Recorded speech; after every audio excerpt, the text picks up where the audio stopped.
The MAGA Republican Party is showing, once again, that it is the party of personal grievances, using what power they now have to turn congressional oversight into, well, an airing of grievances.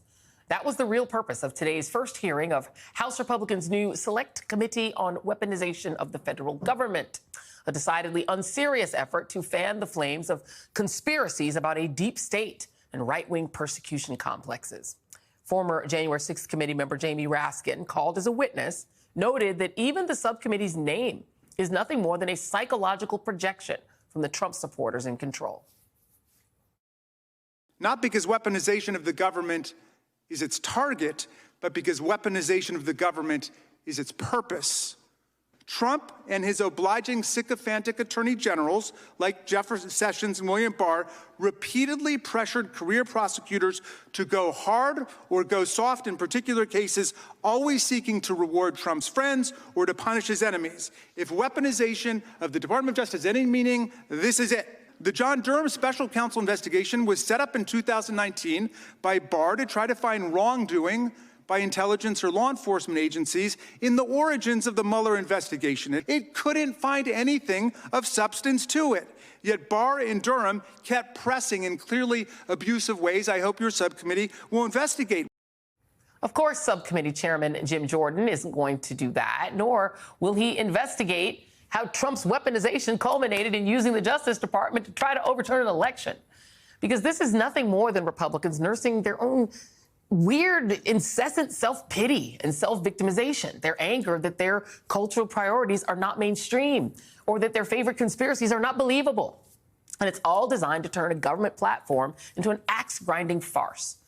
The White House called it out for what it is, the Fox News reboot of the House Un-American Activities Committee with a political stunt that weaponizes Congress to carry out the priorities of extreme MAGA Republicans in Congress. Now, with that in mind, Republicans invited right-wing media favorites, Fox News talking head and former Congresswoman Tulsi Gabbard, Iowa Senator Chuck Grassley, and the Senate's leading conspiracy theorist Ron Johnson. If you don't watch Fox News or read Breitbart or the Daily Caller, you'd probably have no idea about the MAGA fever dream stew that occupies their minds, while most Americans are more concerned about things like, I don't know, the price of eggs, which was presented today in a litany of their own personal complaints, slights, and delusions. As one example, look at Crossfire Hurricane. The Justice Department and the FBI are suffering from a political infection. As we sit here today, the danger is that if we choose to reject or challenge whatever those in power declare is the so-called truth, we are accused of being anti-authority. The genesis of the impeachment saga has yet to be fully investigated. Serious questions regarding instances of unequal application of justice and violation of January 6 defendants' due process rights remain unanswered.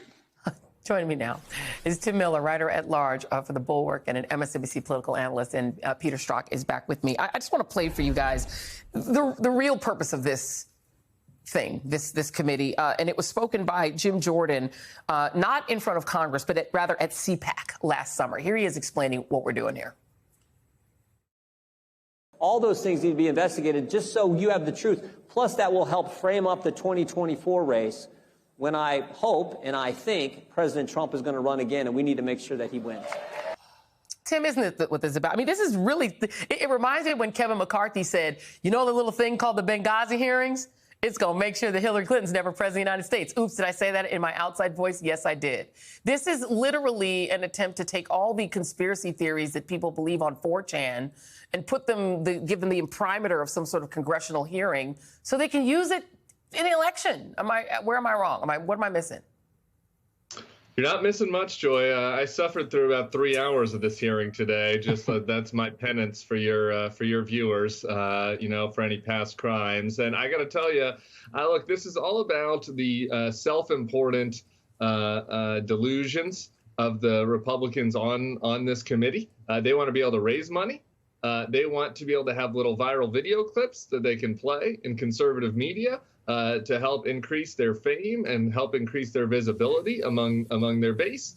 And then I think that the best case scenario, the cherry on top, is that one of these subpoenas that they're just papering the whole federal government with will turn over something that they can use in the 2024 campaign because they don't have any basis for what they're doing. I think that there's the additional element of this, which is the funniest part of it, I guess, is that, they just want an airing of the grievances. Yeah. It's a little Festivus.